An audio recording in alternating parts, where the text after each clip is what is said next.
Hello, today we're going to learn about how to divide decimals. So just write that down, how to divide decimals. Right, the first calculation that we are going to solve is 1.26 divided by 0.2. Here the place value has to change. So what we'll do is we'll change the place value of the divisor, so it's this side. So the decimal point is placed one position to the right to make this a whole number. Okay, so the calculation now will look like this. 1.26 divided by 2.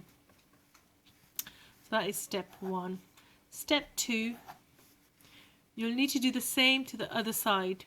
So the place value has to change on this side too. Therefore, you need to move the decimal point one position to the right. So that's over there. So that changes into 12.6 divided by 2. So let's write that down like this. So 2 over here. Sorry, I'll write it down here. 12.6 divided by 2. So how many 2's going to 1? We cannot do that. How many 2's going to 12? 6. Make sure the decimal point is positioned in the correct place. Now, how many 2's going to 6? 3.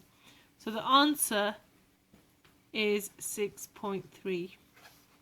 We are going to move on to some decimal questions that require regrouping. So, for instance, 75.9 divided by 2. The way to do this is to use the bus stop method, long division. Right, so 75.9 divided by 2. How many 2 is going to 7? 3. 3 times 2 is 6. You need to subtract that now. So 7 take away 6 is 1. And then we bring the 5 down. How many 2 is going to 15? 7.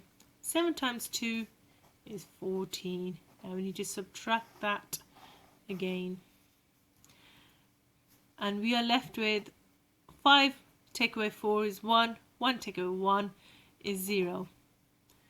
Right, now we cannot place 2 into 1, so we need to move the 9 downwards to make it 19. How many 2's go into 19? 9. 9 times 2 is 18. Right, 9 take away 8 is 1. 1 take away 1 is 0. The next thing we need to do is, as we have a remainder and 2 cannot go into 1, we need to add a 0 at the end. So that we bring down here to make this number into a 10. How many 2's go into 10? 5. And we are left with no more remainders. So the answer to 75.9 divided by 2 is 37.95. Another question that a lot of children get stuck on is 0.84 divided by 3. The way to do this is to use the bus stop method. Write 3 there and place a 0 at the beginning. So 0.84. How many 3's go into 0? 0. How many 3's go into 8? 2. Reminder 2. How many 3's go into 24? 8. The answer is 0.28. I hope that helps. Thank you. Bye.